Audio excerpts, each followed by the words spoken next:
Hello friends, मुझे आशा है कि सभी अच्छे होंगे। कोरियाई ड्रामा को देखने की लत इतनी अधिक क्यों है कि ड्रामा रहस्य, हत्या, साइंस, दोस्ती और विश्वासघात में बहुत अच्छी तरह से और थोड़े रोमांस के संकेत के साथ मिश्रित होते हैं। कोरियन ड्रामा इंडस्ट्री दर्शकों की रेटिंग के अलावा दर्शकों की भागीदारी को भी ध्यान में रखता है। आइए नेटफ्लिक्स पर सबसे ज्यादा देखे जाने वाले कुछ कोरियन ड्रामा देखें। यदि आप चैनल पर नए हैं तो कृपया लाइक और सब्सक्राइब करें। चलिए वीडियो शुरू करते हैं।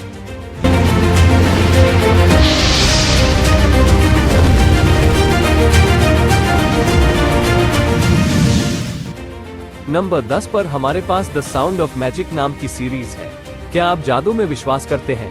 द साउंड ऑफ मैजिक एक म्यूजिकल ड्रामा है जो सिवोन हाई स्कूल की एक छात्रा यू आहेई पर केंद्रित है, जिसने जादू में विश्वास करने का अपना पुराना उत्साह खो दिया है। यू एई और जादूगर रीयूल अंततः एक बंद मनोरंजन पार्क में रास्ते पार करते हैं। जो लोग उसे बताते हैं कि वे जादू में विश्वास करते हैं, उनके लिए वह जादू के शो दिखाता है, हालांकि वह एक रहस्यमय व्यक्ति है। नंबर 9 पर हमारे पास द साइलेंट सी नामक एक सीरीज है जहां चंद्रमा पर शांति का सागर कहानी के शीर्षक द साइलेंट सी से प्रेरित है, जो चंद्र अनुसंधान चौकी से नमूने इकट्ठा करने के लिए एक चालक दल की यात्रा पर केंद्रित है। भविष्य में जब मरुस्थलीकरण के कारण ग्रह पर भोजन और पानी की कमी हो जाएगी, अंतरिक्ष एजेंसी के लिए हान यून जे एक सैनिक है। उसे एक समूह के साथ चंद्रमा पर जाने के लिए चुना गया है, जिसमें सोंग जीएन भी शामिल है। उनका उद्देश्य एक निष्क्रिय अनुसंधान सुविधा से एक अजीब नमूना लेना है। नंबर 8 पर हमारे पास पेंटहाउस नाम की एक सीरीज है जहां ये बदला लेने की थीम पर आधारित है। पेंटहाउस हेरा पैलेस के अमीर परिवारों के इर्द गिर्द घूमती है। वे सभी अपने बच्चों के लिए कुछ भी त्याग करेंगे।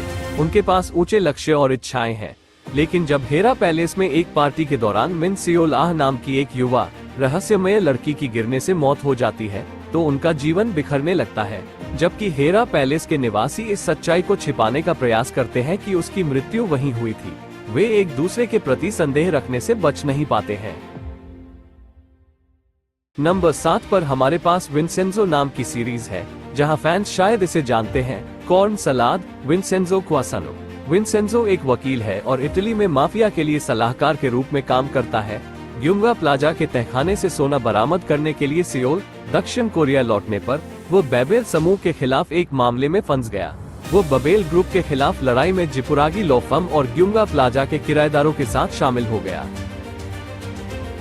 नंबर 6 पर हमारे पास द किंग नामक एक सीरीज है जहां एक वैकल्पिक वास्तविकता जिसमें कोरिया गणराज्य कोरिया साम्राज्य के लिए खड़ा है, कोरिया साम्राज्य के समकालीन सम्राट ली गोन द्वारा प्रयास किया गया है। उसका सामना अन्वेषक जंग ताएयुल से होता है, जिसे वह अपने युवा जीवन की महत्वपूर्ण घटना, अपने पिता की हत्या के दौरान हासिल किए गए पहचान पत्र से पहचानता है। ली लिम, ली गोन के सौतेले चाचा, जिन्होंने पूर्व राजा ली हो की हत्या की थी, दो समानांतर ब्रह्मांडों के बीच आगे पीछे यात्रा करते हुए छिप रहे हैं। नंबर 5 पर हमारे पास होमटाउन चा चा चा नामक सीरीज है जहां सियोल में एक दंत चिकित्सक यू हे जिन ने क्लिनिक के प्रमुख डॉक्टर पर मरीजों से अधिक इलाज करने का उचित आरोप लगाने के बाद अपनी नौकरी छोड़ दी। वो समुद्र तटीय शहर गोंगजिंग की यात्रा करती है, जहां उसकी मुलाकात बहुप्रतिभाशाली होम डूसिक से होती है। बुजुर्गों की देखभाल के प्रति समर्पण और छोटे मोटे काम करने की इच्छा के कारण डूसिक को समुदाय में बहुत सम्मान मिलता है। संयोग से दो लोगों के रास्ते कई बार मिलते हैं और वे एक दूसरे को पसंद करने लगते हैं, जबकि डूसिक अक्सर ये जिनको मुश्किल परिस्थितियों से बाहर निकालता है। नंबर 4 पर हमारे पास all of us are dead नामक सीरीज है जहां हम ज़ॉम्बी सर्वनाश से निपट रहे हैं। All of us are dead अस्तित्व के विषय पर आधारित है। ज्यादातर एक स्कूल में स्थापित एक ज़ॉम्बी हमला होता है। एक असफल विज्ञान प्रयोग के बाद लाशों ने पास के एक हाई स्कूल पर कब्जा कर लिया। बंदी बच्चे भागने के लिए संघर्ष करते हैं। भोजन या पानी तक पहुंच न होने के कारण वे संघर्ष के बीच अपना बचाव करने के लिए मजबूर हैं और सरकार ने सभी संचार काट दिए हैं। नंबर 3 पर हमारी सीरीज है जिसका नाम स्क्विड गेम है, जहां इसे 2021 में रिलीज किया गया था। स्क्विड गेम नेटफ्लिक्स की सबसे ज्यादा देखी जाने वाली सीरीज है। ये शो निश्चित रूप से एक ही समय में अच्छी तरह से बनाया गया है और क्रूर भी है।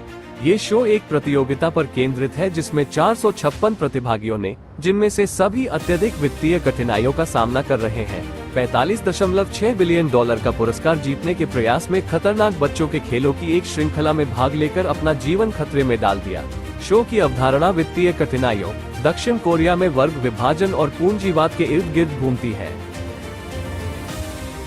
नंबर 2 पर हमारे पास it's okay to not be okay नाम की सीरीज है, जहां ये सबसे भावनात्मक के ड्रामा में से एक है। यह मानसिक स्वास्थ्य के संवेदनशील विषय से संबंधित है। शो के हर किरदार के पास बताने के लिए एक कहानी है। आघात से गुजरने के बाद ठीक होने की प्रक्रिया सीरीज के प्रमुख विषयों में से एक है। जब एक स्वार्थी असामाजिक बच्चों की पुस्तक लेखक और एक निस्वार्थ मनोवैज्ञानिक वार्ड देखभाल करता एक दूसरे से मिलते हैं, तो भावनात्मक सुधार का एक असाधारण मार्ग उभरता है। नंबर 1 पर हमारे पास क्रैश लैंडिंग ऑन यू नामक सीरीज है। अभी तक किसने नहीं देखी है? कोरियन ड्रामा की दुनिया में इसे अवश्य देखा जाना चाहिए। ये नेटफ्लिक्स पर सबसे ज्यादा रेटिंग वाले और सबसे ज्यादा देखे जाने वाले के ड्रामा में से एक है। यू सेरी एक दक्षिण कोरियाई कंपनी की उत्तराधिकारी है। पैराग्लाइडिंग के दौरान तेज हवाओं के कारण हुई एक दुर्घटना के कारण उसे उत्तर कोरिया में आपातकालीन लैंडिंग करनी पड़ती है। उसकी मुलाकात उत्तर कोरियाई सेना अधिकारी री जियोंग ह्योक से होती है। वह उसे छुपाने और उसकी रक्षा करने का प्रयास करता है। पूरा वीडियो देखने के लिए धन्यवाद। हम दूसरे वीडियो में मिलेंगे, तब तक बी सेफ, बी हैप्पी।